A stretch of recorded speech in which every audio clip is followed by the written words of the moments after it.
Watson, get ready to blow your trumpet to signal to the world that I have discovered the most important discovery ever discovered. I am ready, Dr. Nitwit. White, knit white, not the other thing. Yes, of course. Trumpet ready. Behold, the only three-letter word in the English language with the UN unsound at the end. Un? Yes, on. Bon. Bon? Yes, bon. Blow the trumpet. Oh, wait a minute. Now that was fun. What did you say? I said that was fun. F-U-N. Fun? Oh, stop that. I got to run. Would you run? Oh. Bye, Dr. Nitwit. That's Nitwit. Right. Oh,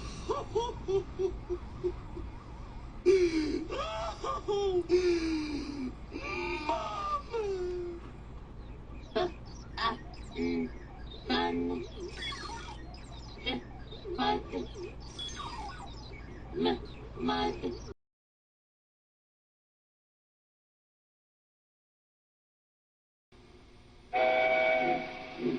One morning, Thomas was being cleaned when Gordon arrived. Mud had blown all over his smart blue paint. "Hello, Gordon," called Thomas. "You look as if you've had a mud bath. Be a sensible engine and have a shower instead." Gordon snorted. "I haven't time to dawdle over my appearance like fussy tank engines do." The wind blew stronger. "Gordon, slow down," called his driver. This made Gordon crosser still. "Now I'll be dirty and late, he hissed. At the next station was a sign. All trains must wash down daily. James had just finished being cleaned. "Come on, Gordon," said his driver. "You'll feel better, too, after a good hose down." "Bah," said Gordon, and angrily let off steam. "You're a very naughty engine," said Gordon's driver. "Now James will need another shower. You'll have to wait your turn till later." "Good riddance," huffed Gordon. "I'm far too busy to waste time with water." He finished his journey safely and steamed into the big station. Sir Topham Hatt was waiting. So were Gordon's coaches and the passengers. "Goodness gracious," said Sir Topham Hatt. "You can't pull the train. Henry will have to do it. Gordon, you'd better get cleaned straight away."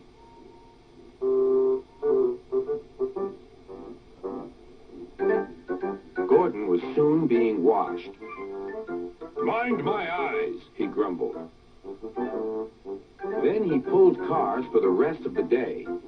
Freight trains, he spluttered. He felt his position deeply. "That's for you, and you, and you." "Cars will be cars," laughed James. "They won't with me," snorted Gordon. "I'll teach them." James got ready to take the express when Gordon returned. "Be careful," warned Gordon. "The hills are slippery. You may need help." "I don't need help on hills," replied James huffily. "Gordon thinks he knows everything."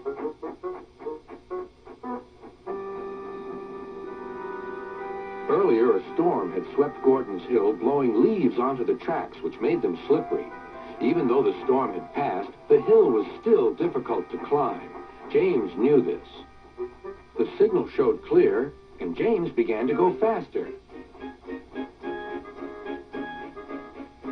I'll do it, he puffed.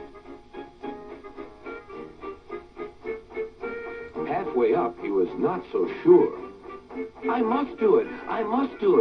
But his wheels slipped on the leaves. He couldn't pull the train at all. Help, whistled James. His wheels were turning forward, but the heavy coaches pulled him backwards.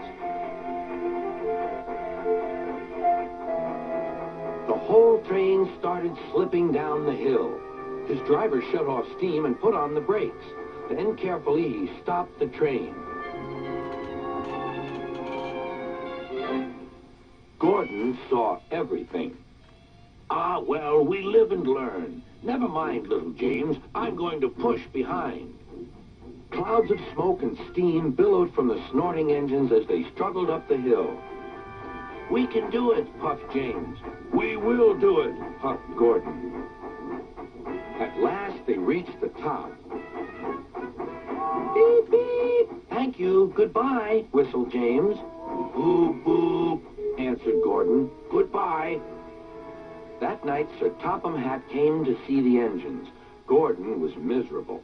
Please, sir, said Thomas, can Gordon pull coaches again now? If you understand that having a washdown is essential to every engine, then yes, Gordon, you may. Thank you, grunted Gordon. Dirty or clean, I'm a famous machine. But no one heard but him.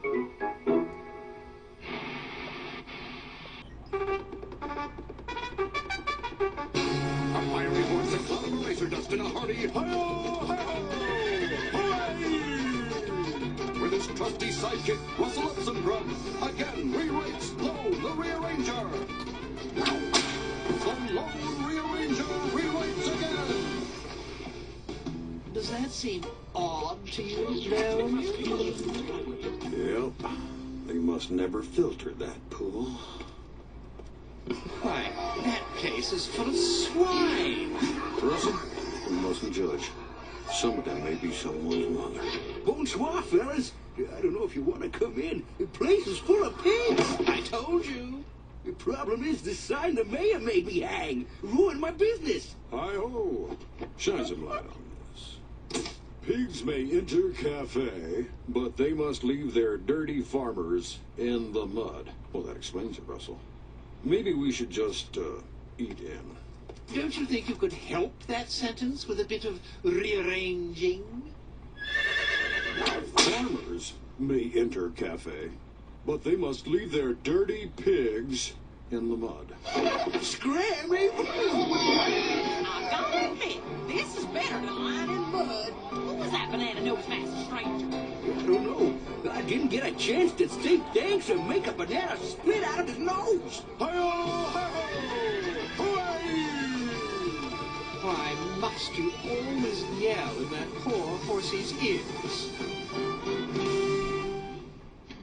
And now, a word from WNBA superstar, Teresa Weatherspoon. Jump. Nice move.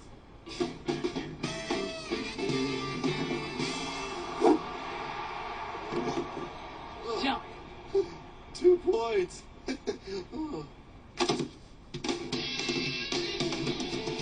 B&D confusion really drains my brain. Sometimes B.I.G. big looks like D.I.G. dig. B&D are driving me insane. When I look at those crazy letters, B&D, they look a little alike. But funk and dunk and boom and doom are as different as day and night. When I look at them close together, I can see they're kind of turned around. But bent and dent and bear and dare have a very, very different sound. B&D confusion turn my bread to dread.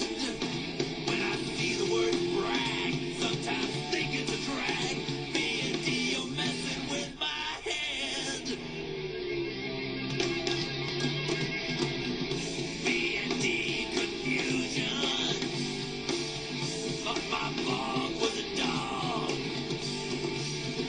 B&D confusion. Got my mind in a fog. B&D confusion. Thought my drink was a drink. Imagine my surprise I'm trying to drink my brakes.